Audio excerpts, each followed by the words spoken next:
Un estudiante universitario que emprende un viaje a un lugar exótico y desconocido para ganar fortuna y la consigue, pero por medio de la traición. Un joven que acompaña al anterior, pero queda resentido el resto de su vida al pensar que su esfuerzo no ha sido justamente recompensado. Y un hombre que ante la brutal injusticia y el maltrato hacia los otros, decide tomar los hábitos y dedicar lo que le queda de vida para luchar en contra de la esclavitud. El primero fue Hernán Cortés, el segundo, Bernal Díaz del Castillo, y el tercero, Fray Bartolomé de las Casas. Bienvenidos al segundo episodio de la cuarta temporada, donde hablaremos acerca de las crónicas escritas durante la conquista de América.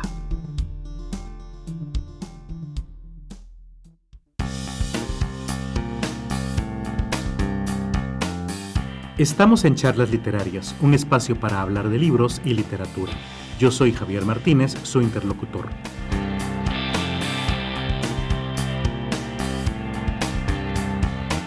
Gracias a 1900 Radio en Línea, cada jueves a las 8 de la noche se transmite este programa. Y cada viernes de charlas, gracias a la editorial Kazam A, encontrarán un nuevo episodio en su plataforma de podcast favorita.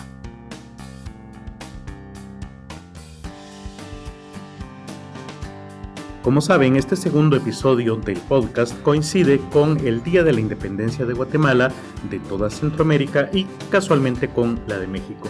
Así que estuvimos reflexionando qué tema podemos desarrollar que tenga que ver con el fervor patrio. Y decidimos que no hay nada mejor para sentir orgullo nacional, pero un orgullo crítico a la vez, que hablar acerca de nuestros orígenes mestizos. Y es por eso que en esta ocasión vamos a desarrollar el tema de las crónicas. Y lo primero que debemos hacer es definir precisamente qué es una crónica. Bueno, son documentos históricos que relataron los acontecimientos ocurridos durante el descubrimiento y la conquista. Ya hemos hablado acerca de este tema, por ejemplo, en la temporada 1, en el episodio 5, se desarrolló el tema del diario de navegación de Cristóbal Colón, que por cierto fue el primer libro escrito en América. Así que en esta ocasión no vamos a retomar este tema, pero sí los invitamos a que vayan a escuchar aquel episodio que la verdad es que desarrolla temas muy interesantes.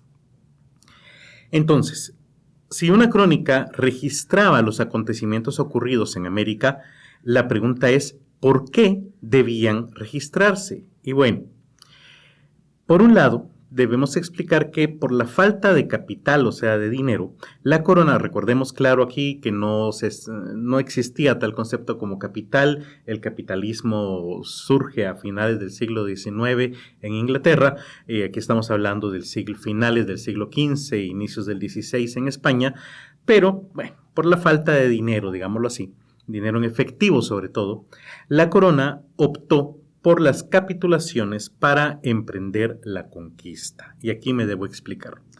Aunque muchas veces pensamos que un rey tiene dinero, la realidad de aquella época era que los reyes eran unos pésimos administradores y entonces, aunque tenían propiedades, animales e incluso personas para su servidumbre, no tenían precisamente dinero en efectivo. A esto se sumaba el problema que el dinero escaseaba en metálico, porque como el nombre lo dice, metal, el oro y la plata que le daba el valor intrínseco, la ley a las monedas, escaseaba por diversas razones. La primera era que su uso normal implicaba la destrucción de las monedas. Usted iba a una tienda, presentaba un doblón y si lo que quería comprar valía medio doblón, literalmente la persona de la tienda sacaba unas tijeras gigantescas y cortaba el doblón que usted llevaba a la mitad. Por eso es que encontramos monedas rotas, así que se iban literalmente destruyendo en su vida habitual del comercio. Por otro lado, la moneda era usualmente de un metal de bajo precio, al cual se le derretía cuando estaba en su formación cierta cantidad de oro o de plata que era lo que le daba el valor. Cuando a usted le daban esa mitad, no podía estar seguro que realmente estuviera en esa mitad la mitad del oro o la plata que contenía. Así que era un problema esto de dar vuelto. Tal vez suene algo cotidiano y simple, pero era realmente un grave problema en aquella época. Esto, encima de todo, se sumaba a aquellas personas que derretían estas monedas para extraer únicamente el metal valioso, el metal preciado, y quedárselo. Por eso es que vemos las ideas de los cofres llenos de monedas, literalmente solo de oro. Por eso es que vemos también que en las películas los piratas mordían las monedas porque el oro es maleable a temperatura normal. O sea, en otras palabras, es como el cobre, ¿verdad? Uno lo puede... con una fuerza muscular normal se le puede doblar. Entonces el oro, si uno lo muerde, literalmente queda marcado. Entre más puro sea ese oro, menor será su resistencia. En fin, había relativamente poco dinero y entonces los reyes no podían emprender esta empresa, valga la redundancia, y se vieron obligados a relacionarse con empresarios. Por así decirlo, y tal vez en una comparación bastante burda, fue una privatización de la conquista, o la conquista básicamente funcionó de manera privada. Una capitulación era el contrato que firmaba la corona con un empresario privado. La corona le daba el permiso al empresario y éste ponía el capital para gastos como el barco, salario de las personas que iban a ir, las provisiones, las armas, los caballos, etc. A cambio de esto, el rey obtenía 1/5 de todo lo obtenido en la expedición. Para que el rey supiera qué se había obtenido, ponía un notario en cada barco para que levantaran actas y este fue un tipo de crónica. En esas actas, recuerden ustedes que los notarios tienen fe pública, se apuntaba que había habido contacto con tal etnia donde se habían intercambiado cierta cantidad de collares o piezas de vidrio a cambio de oro o de telas o bueno, de cualquier otro producto, y entonces el notario iba levantando estas actas para poder calcular exactamente cuál era ese quinto que le debía corresponder al rey. Pero ese no fue el único tipo de crónicas que se redactó durante la conquista y el descubrimiento. También tenemos las cartas enviadas a España por los conquistadores. En especial, por supuesto, las cartas de Hernán Cortés enviadas a Carlos I para justificar el rompimiento de la capitulación con Diego Velázquez de Cuéllar, gobernador de Cuba. Vamos a ahondar en la figura de Cortés, pero vamos a encontrar que siempre tuvo este problema de haber roto el contrato que tenía con Cuéllar y que él necesita que el rey lo contacte directamente, él o cree una capitulación porque él renunció, digámoslo así, a la expedición de Cuéllar, aunque se queda con sus hombres, sus barcos y sus armas, pero y entonces empieza a internarse en tierra firme en México, pero él no tiene ninguna capitulación firmada con el rey. Entonces, ¿cómo está la cosa? Lo pueden incluso acusar de traición al rey. Así que él trata, como vamos a ver en un momento, de resolver esta situación. Pero eso no es todo. En Madrid también había otros historiadores que recopilaban datos oficiales, así como las cartas anteriores de Cortés y de otros conquistadores, para escribir sus propias crónicas, esto sin haber puesto un solo pie en América o habiéndola visitada por muy poco tiempo. Este es el caso de Gonzalo de Fernández de Oviedo, por ejemplo, y su sumario de la natural historia de las Indias, publicado en 1526, que luego extendió y publicó como La historia general y natural de las Indias, islas y tierra firme del mar Océano, publicado en 2 partes entre 1535 y 1557. Hay más todavía otros tipos de crónicas. Por ejemplo, otras obras fueron escritas para aclarar algunos errores y sobre todo exageraciones publicadas en las crónicas anteriores, en estas que fueron recopilaciones de datos por gente que casi no viajó o incluso nunca puso un pie en América. Este es el caso de la verdadera historia de la conquista de la Nueva España, escrita por Bernal Díaz del Castillo, sobre quien ahondaremos también en este episodio. Además, Díaz quería presentarle al público, bueno, concretamente al rey, los esfuerzos que los soldados que acompañaron a Cortés, y no solo el esfuerzo que éste puso para la conquista. Esto porque en las otras crónicas, las de la gente que nunca vino a América, se exageraba la figura de Cortés y Díaz del Castillo sentía que a eso se debía, a que no recibía una recompensa equivalente a los esfuerzos que había puesto en su juventud durante todas estas guerras de conquista. Por último, otras crónicas intentaban registrar la historia y las acciones, pero de la Iglesia. Recordemos que en aquella época, debido al Real Patronato, los sacerdotes rendían cuentas al rey de España y no al Papa, ya que era el primero quien cubría los gastos a cambio de tener el derecho de conquistar o cristianizar América. Este es el caso de las crónicas escritas por Fray Bartolomé de las Casas o Fray Antonio de Remesal también. En este episodio vamos a tomar también la figura de Fray Bartolomé de las Casas o Casaus, como también firmaba, y vamos a desarrollar alguno de sus escritos. Ahora sí, por último, también había otro tipo de crónicas. Aunque no se le puede tomar realmente como una crónica, tenemos publicaciones posteriores a la época de la conquista que recopilaron y casi novelizaron, por así decirlo, eventos del siglo XVI que quedaron solo como fragmentos, cartas o noticias parciales, casi chismes, pues. Este es el caso de la rebelión del famoso Lope de Aguirre, cuya traición quedó registrada en escritos de la época por José de Acosta, Lucas Fernández de Piedrahíta y Pedro Simón. Luego su historia fue relatada, pero ya muchos siglos después, en 1821, precisamente el año de nuestra independencia, por el inglés Robert Southey, en La expedición de Ursúa y Los crímenes de Aguirre, o también en el relato de un náufrago de Gabriel García Márquez, obviamente ya en el siglo XX. De hecho, estos eventos también fueron representados en una película titulada Aguirre, la ira de Dios, del cineasta alemán Werner Herzog. Por cierto, una película que es de mis favoritas y se las recomiendo mucho. Una de las principales una de las principales características en las crónicas es el lenguaje en que están escritas.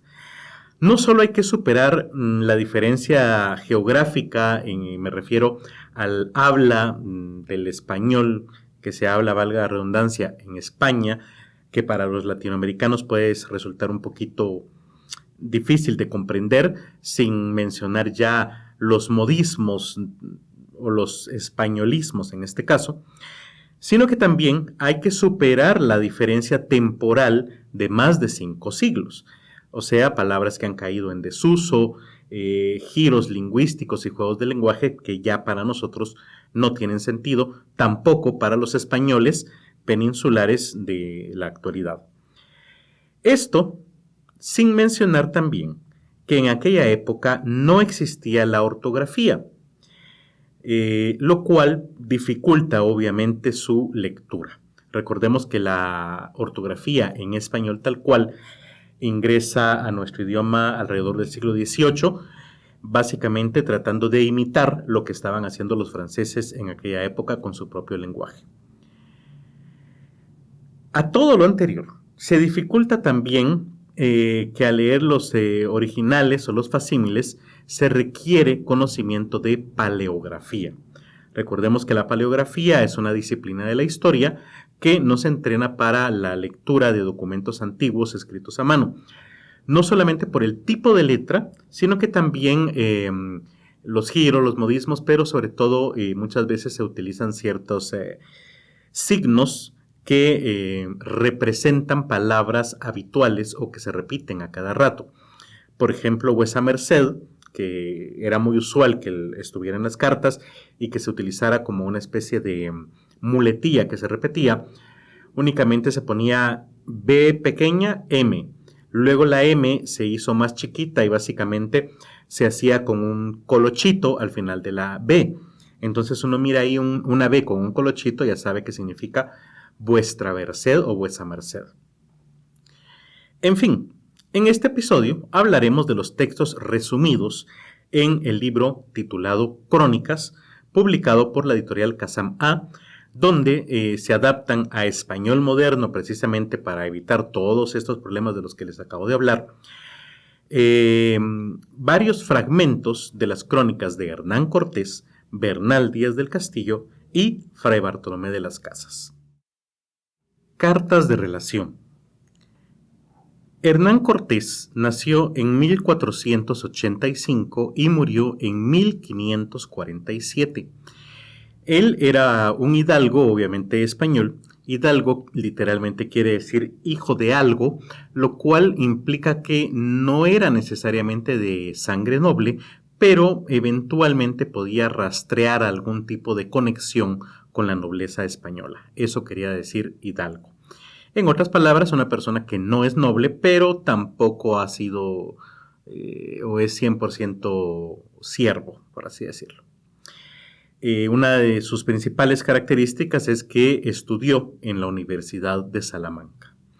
En 1504 se va a las Indias, que obviamente es América, como escribano en La Española, que hoy conocemos como Santo Domingo.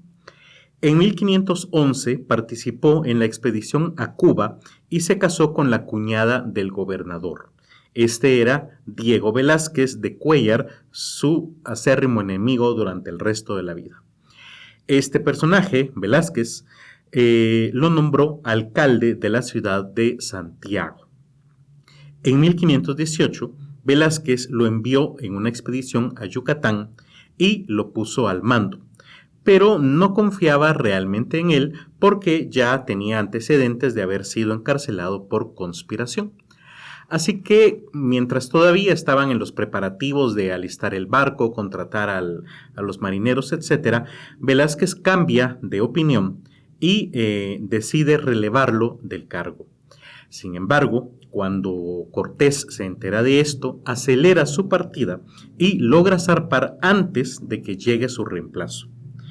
Zarpa entonces en 1511 con 11 barcos, 600 hombres y 16 caballos. Llegó a Cozumel y Tabasco, fundó la ciudad de Veracruz, a pesar de la prohibición expresa de Velázquez de hacerlo, y recibió a doña Marina, que también se conoce como la Malinche, como amante y traductora. Aquí aclaremos algo. El contrato que tenía Velázquez con el rey, o sea, la capitulación, le permitía tocar diferentes puertos. De hecho, la verdad es que en ese momento estaban muy interesados en saber si aquello era tierra firme o si se trataba de algún continente. La mejor forma de hacerlo era tratar de encontrar el paso hacia el otro mar, hacia el otro océano, ¿sí? Hoy sabemos que es el océano Atlántico, pero según ellos lo que querían hacer era, recuerden que ellos pensaban que era la India, ¿sí? Entonces ellos pensaban que estaban bordeando la India y lo que querían era pasar del este al oeste. En otras palabras, llegar más o menos cerca de la península arábica. Por lo tanto, estaban tratando de darle la vuelta. Por eso iban tocando diferentes puertos en la costa atlántica de América y llegar en algún momento al Pacífico. Pero tardaron años porque obviamente no sabían que tenían que llegar hasta el Cabo de Horno en Chile o en Argentina y dar la vuelta. Así que no querían entrar tierra adentro sin saber realmente antes lo que habían encontrado. Además de que no tenían el permiso real para comenzar una invasión en tierra firme, esto implicaba un mayor gasto, obviamente en tiempo, en recursos, en caballos, en pólvora, que Velázquez pues no estaba dispuesto a invertir en aquello, puesto que ya el tocar puertos para hacer negocios con los indígenas ya era de por sí un buen negocio y no necesitaba o no le interesaba simplemente invertir más en una expedición a tierra firme. Por eso es que Cortés decide ahí traicionar la confianza de Velázquez. Bueno, ya la había traicionado desde el momento en que zarpó, adelantándose a la persona que lo iba a relevar del mando. Perdón. El punto es que ahí, en Yucatán, le llega la noticia de la existencia del imperio, perdón, no en Yucatán, en Veracruz, le llega la noticia de la existencia del imperio azteca y decidió ir tierra adentro. Para evitar que sus soldados tuvieran la tentación de regresar a Cuba, ante la superioridad numérica de los indígenas, obviamente, hundió sus barcos. De ahí la frase de quemar las naves, que significa tomar una decisión sin posibilidad de arrepentirse y de regresar a un momento anterior. Esto también lo hizo para que sus soldados no regresaran a Cuba a denunciarlo con Velázquez.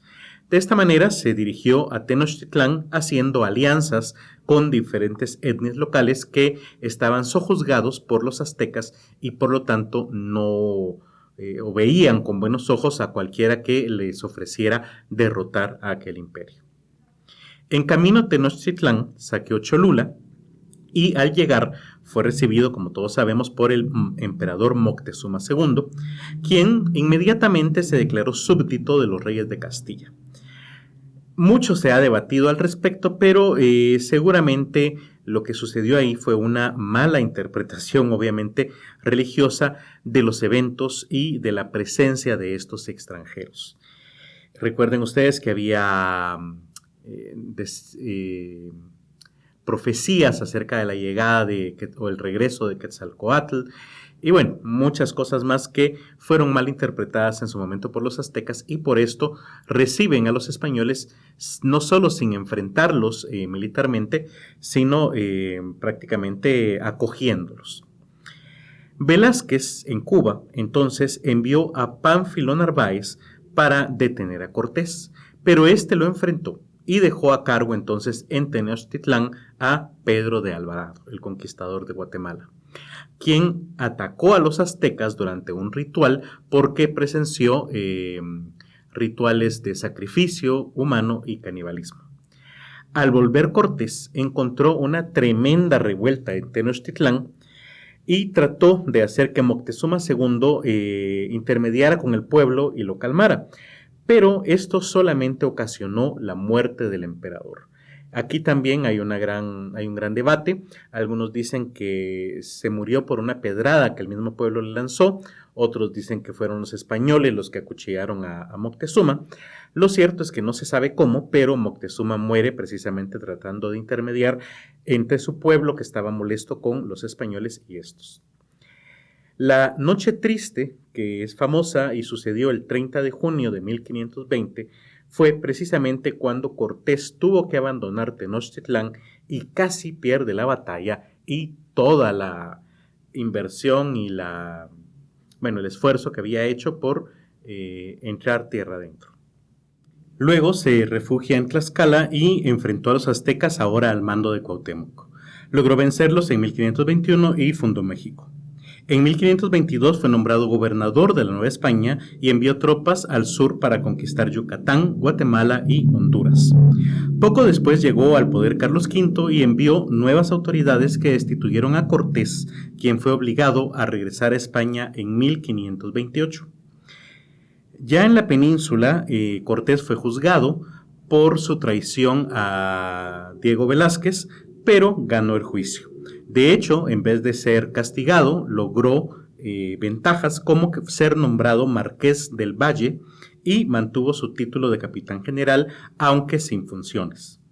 Luego logró volver a América en 1530 y organizó la conquista de la Baja California entre 1533 y 1539. Cortés regresó nuevamente a España para obtener más favores de la corona, por lo cual participó para quedar bien con el nuevo emperador en una expedición contra Argelia, pero no fue recompensado de la manera en que él esperaba. Así que volvió a España y en sus últimos años los pasó organizando charlas literarias, como el nombre de este podcast, y tertulias humanistas. Recordemos que ahí ya estamos prácticamente en el siglo de oro español y al final del Renacimiento, así que no era nada fuera de lo común que Cortés al final de sus días quisiera invertir su tiempo en esto. Ahora vamos a hablar acerca directamente de las cartas de relación. Fueron 5 y todas estaban dirigidas a Carlos V. En ellas trataba de justificar su traición a Velázquez y las decisiones de entrar tierra adentro y comenzar la conquista cuando su instrucción había sido solamente tocar puertos. La primera carta de relación se perdió, pero se conservó un resumen publicado por Francisco López de Gómara en su crónica. Sin embargo, en 1842, varios siglos después, a mediados del siglo XIX, se publicó una carta que bien podría ser esta, que se titula Carta de la Justicia y Regimiento de la Rica Villa del Veracruz. En esta primera carta se mencionan algunos antecedentes como las expediciones de Francisco Hernández de Córdoba y de Juan de Grijalva. Se le pone al día al rey de lo ocurrido en Cuba y se describe la fauna, la flora y las costumbres de las tierras visitadas. Se le informa al emperador que Veracruz tiene cabildo y que Cortés ha sido nombrado Justicia Mayor y Capitán General, que eran dos importantes puestos administrativos y militares en la época colonial, por lo que se le ruega no darle nombramiento de adelantado ni gobernador de esta ciudad a Diego Velázquez, el eterno enemigo de Cortés. Se adjunta el quinto del rey, que como saben era la parte que se quedaba la corona cuando se firmaba una capitulación. Esto también es una especie de trampa legal de Cortés. Recordemos que él había ido a la universidad, puesto que él no tenía firmado ninguna capitulación con el rey, pero al hacerle entrega de este quinto prácticamente estaba entrando en... podría alegar que sí existía una relación de este tipo. Además del quinto del rey, se incluía oro, plumas, pieles y 2 códices mayas, el troano y el cortesano, hoy llamados Códice Madrid. La segunda carta de relación se envió el 30 de octubre de 1520 desde Segura de la Frontera, hoy Tepeaca, Puebla, México. Relata el hundimiento de las naves de Cortés, que lo hizo para evitar deserciones, describió la alianza que estaba haciendo con diversos grupos indígenas y la matanza en Cholula. También informó sobre la llegada a Tenochtitlán, su lucha contra Narváez, el enviado de Diego Velázquez, la Noche Triste, el asesinato de Moctezuma II y solicita permiso para nombrar aquella tierra como Nueva España, aduciendo la similitud entre los climas de la península y México. La tercera carta de relación fue firmada en Coyoacán, México, el 15 de mayo de 1522. Se describe a detalle la conquista de Tenochtitlán y la construcción de barcos para un ataque anfibio. Recordemos que Tenochtitlán era una isla y luego estos bergantines fueron llevados a un lago cercano. También se informa la captura de Cuauhtémoc. Cortés informa también sobre el ajusticiamiento de un español que intentó asesinarlo por órdenes de Diego Velázquez. La carta fue enviada junto con el quinto del rey, o sea, la parte que le correspondía a la corona, y otros tesoros, pero estos jamás llegaron porque el barco fue interceptado y saqueado por el pirata francés Jean Fleury. La cuarta carta de relación fue enviada desde Tenochtitlán el 15 de octubre de 1524. El imperio azteca ya ha sido dominado y Cortés comenzó la expansión de la conquista. Para esto envió a varios capitanes a diferentes lugares, entre ellos a Pedro de Alvarado a Guatemala. Aquí vale la pena comentar que Pedro de Alvarado iba también con su hermano, quien era el que se quedaba más tiempo para que la conquista realmente existiera, mientras que Pedro de Alvarado iba a mayor velocidad. Cortés sospecha que Cristóbal de Olid quiere traicionarlo y se lo hace ver al rey, y también la carta se acompaña de la reposición del quinto real perdido o saqueado por el pirata francés. La quinta carta de relación fue enviada desde Tenochtitlán el 3 de septiembre de 1526. Confirmada la traición de Cristóbal de Olid, Cortés emprende una expedición para encontrarlo. Se dirige al sur y se lleva a Cuauhtémoc, pero debe matarlo para prevenir un levantamiento indígena. Cortés llega al lago Petén Itzá, ubicado en el departamento de Petén, Guatemala, y habla con el líder de la etnia Itzá, llamado Canek, a quien le regala un caballo moribundo.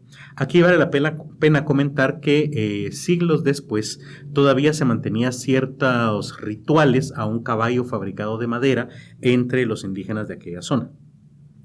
Luego Cortés sigue hacia Honduras y se enfrenta al cacique Lempira, donde funda la villa de Trujillo. Se entera ahí que Olid ha sido asesinado y que durante su ausencia en México los españoles se han amotinado y lo acusan de varias cosas, por lo que aprovecha la carta para defenderse ante la corona. Un extracto precisamente de esta quinta carta es el incluido en el libro Crónicas, publicado por la editorial Kazam-A. Voy a hablarles ahora de la verdadera historia de la conquista de la Nueva España, escrita por Bernal Díaz del Castillo, quien nació en 1496 y murió en Santiago de Guatemala en 1584. Viajó a América en 1514 con solo 20 años aproximadamente. Estuvo en varias expediciones como la de Pedro de Arias Dávila, Francisco Hernández de Córdoba y Juan de Grijalva, con los que descubrió Yucatán y rescató oro. Recordemos que así le decían, rescatar oro, al comercio que hacían los españoles, o al intercambio más bien de cuentas de cristal y de colores a los indígenas por oro. Y luego vivió varios años en Cuba. En 1519 se unió a la expedición liderada por Hernán Cortés y participó en la invasión a Tenochtitlán. Luego se dirigió a la conquista del sur de México, Guatemala y Honduras. Durante este viaje se le quitaron algunas encomiendas que le habían dado en México debido al largo tiempo que estuvo ausente. Bernal Díaz viajó varias veces a España para tramitar mejores recompensas por su trabajo. Incluso dejó a uno de sus hijos allá para agilizar la burocracia. Aunque obtuvo algunas mejoras, como encomiendas en Zacatepeques y un escudo de armas, siempre se sintió menospreciado, y esa es una constante en la vida de Bernal. En 1541 se avecinó en Guatemala por ser Pedro de Alvarado el gobernador y su amigo. Tuvo 2 hijos con doña Francisca, una indígena que le regaló Moctezuma II, pero fue obligado a casarse con una mestiza, doña Teresa Becerra, para mantener sus derechos y lograr heredar. Tuvo 9 hijos en total. En México lo nombraron visitador general por los buenos, y aquí buenos entre comillas, tratos que le daba a los indios, y estuvo presente en 1550 en el debate de Valladolid. Más adelante voy a explicar un poco más a fondo de qué se trata este debate, pero básicamente fueron los encomenderos que trataban de defenderse de las acusaciones hechas por Fray Bartolomé de las Casas, quien los acusaba de maltratar a los indígenas. Regresó Bernal en 1551 a Guatemala y fue nombrado regidor perpetuo de la ciudad. En cuanto a la verdadera historia, Díaz escribió este libro como una memoria de las guerras en que participó, pero después lo amplió para corregir las crónicas de Fernando López de Gómara, que consideraba imprecisas y centrada en la figura de Cortés, sin dar suficiente crédito a los demás soldados. Recordemos que esta crónica de López de Gómara fue escrita sin conocimiento directo de América y basándose básicamente en cartas y en documentos oficiales que llegaban a Madrid, bueno, a Sevilla concretamente. Una constante en la vida de Bernal fue sentir, como les había dicho, que sus derechos como conquistador nunca fueron debidamente recompensados, y por eso escribió varias cartas al rey Felipe II y luego al emperador Carlos V. Su hijo Francisco fue el encargado de poner en limpio las muchas cartas y documentos que terminaron conformando la verdadera historia. Se cree que este libro se terminó de escribir en 1567, pero fue enviado a España hasta 1575. Sin embargo, Bernal se quedó con una copia que siguió corrigiendo y agregando datos hasta su muerte, la cual sucedió 9 años después. Ahora voy a hablarles del tratado sobre la materia de los indios que se han hecho esclavos por Fray Bartolomé de las Casas.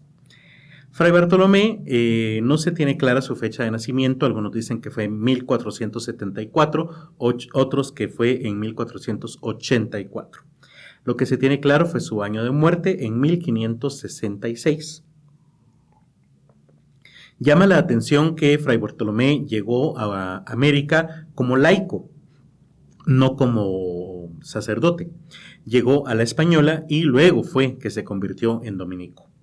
De hecho, fue el primer obispo residente en Chiapas y el primer protector de los indios oficial. Este era un cargo que otorgó la corona ya en épocas posteriores. Escribió crónicas como Brevísima relación de la destrucción de las Indias e Historia de las Indias. Aunque al principio fue conquistador y de hecho ganó una encomienda como reconocimiento a sus labores por la corona, renunció a esta y abogó por los derechos de los indígenas ante el rey Carlos I. También propuso el uso de esclavos negros en vez de indígenas.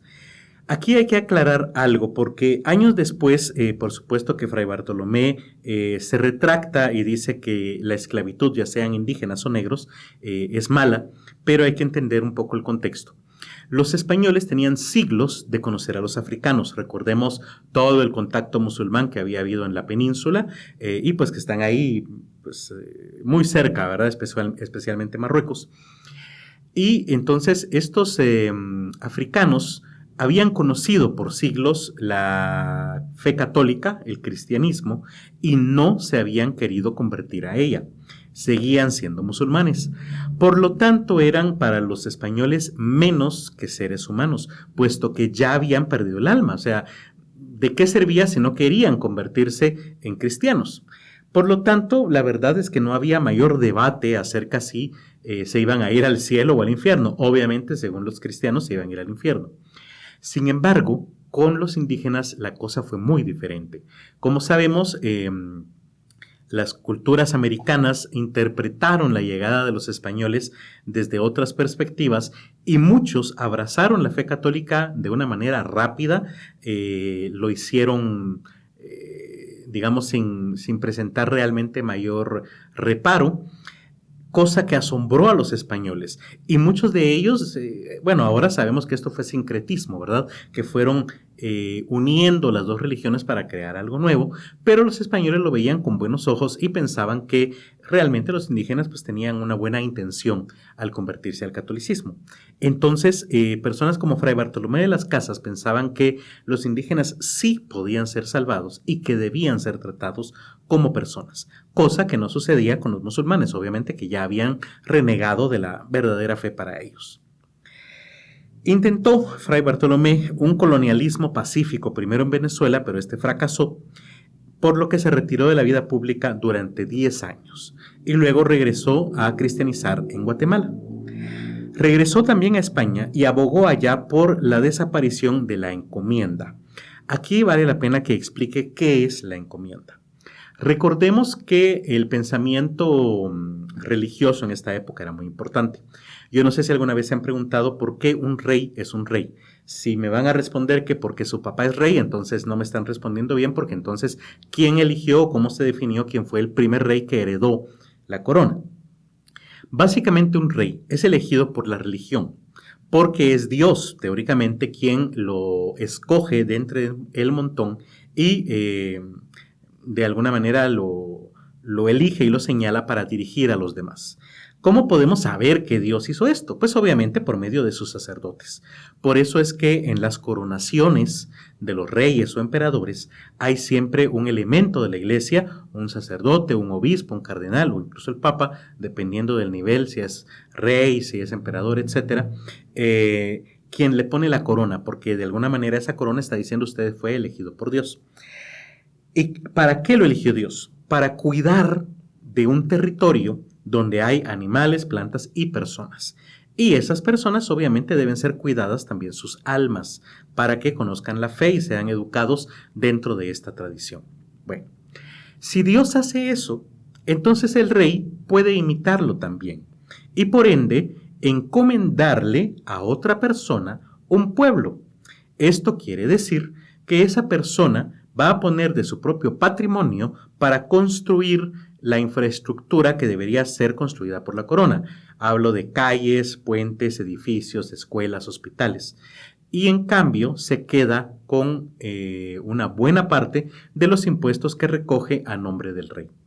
Otra cuestión importante es que muchas veces esos impuestos eran recogidos como especie, o sea, animales, frutas, vegetales, y es el comendador quien debe convertirlo en metálico, en dinero, para entregarle esto al rey. Recordemos que los reyes de aquella época eran pésimos administradores y muchas veces no tenían dinero en efectivo. Así que esta entrada de dinero les venía bastante bien. En fin, esa era la forma en que existía la encomienda. Que aquí aclaro también que la encomienda no fue una institución creada para la colonia. Ya en España existían encomiendas y se le daban pueblos españoles a otras personas. Recordemos, por ejemplo, Fuente Ovejuna, de Lope de Vega, precisamente nos cuenta la historia de una ciudad, que se llama Fuente Ovejuna, que fue encomendada a un tirano. Y básicamente el pueblo se rebela y le exige al rey que deje de darla en encomienda y que él se encargue de administrarla. Básicamente de eso se trata esa obra teatral. Pero regresemos. El punto aquí es que Fray Bartolomé pide que se busquen formas alternativas a la encomienda. Y de hecho, gracias a estas presiones, logró que en 1542 se publicaran las leyes nuevas, que vinieron a cambiar la forma de tratar al indígena en América. Básicamente se prohíbe definitivamente la esclavitud, aunque como sabemos, esto era teoría y en la práctica pues se mantuvo. Pero también se reconocieron ciertos derechos mínimos que tenían los indígenas, especialmente si habían pertenecido a la nobleza antes del primer contacto. Fray Bartolomé tuvo que regresar a España para participar en 1950 en el debate de Valladolid, donde los encomenderos, entre los cuales se encontraba Bernal Díaz del Castillo, intentaron defender esta institución con el argumento de que los indios eran menos humanos y necesitaban a los españoles para civilizarse. De las Casas, de hecho, pasó 50 años de su vida luchando contra la esclavitud en América y exigiendo a la corona española un trato humano a los nativos. Se opuso también a la práctica de otros sacerdotes de quemar los libros indígenas. Por su lucha y escritos se le considera uno de los primeros defensores de los derechos humanos. Entre estos escritos encontramos el Tratado sobre la materia de los indios que se han hecho esclavos, que está incluido un fragmento en el libro Crónicas, publicado por Editorial Kazam A, pero el original fue publicado en Sevilla en 1552, después precisamente del debate de Valladolid. Sin embargo, el libro, aunque fue publicado en el 52, ya había sido escrito mucho antes, puesto que ese mismo año se publican también otros 5 libros del autor, entre los que se incluyen sus obras más famosas como La brevísima relación de la destrucción de las Indias. Muy bien, pues espero que les haya gustado este episodio, por lo que los invito a comentarme y que me cuenten qué les pareció en las redes sociales del podcast, que son @charlaslite, tanto en Twitter como en Facebook y en YouTube. Mi nombre es Javier Martínez y ya que van a andar ahí por las redes sociales, los invito a que sigan también a nuestros patrocinadores, 1900 Radio en Línea y la editorial Kazam A. Les recuerdo también que los episodios de temporadas anteriores ya pueden ser consultados como entradas escritas de blog en la página de Kazam A, www.kazama.com/inicio/blog. Y también les recuerdo que el enlace al libro mencionado, Crónicas, lo podrán encontrar en la descripción de este episodio. Nos escuchamos el próximo viernes de charlas. Charlas Literarias es producido y grabado en el estudio de la editorial Kazam A. Encuentra este y otros episodios en Spotify, Google Podcast, Apple Podcast, YouTube y otras plataformas similares. Contáctanos en Facebook y Twitter como @charlaslite.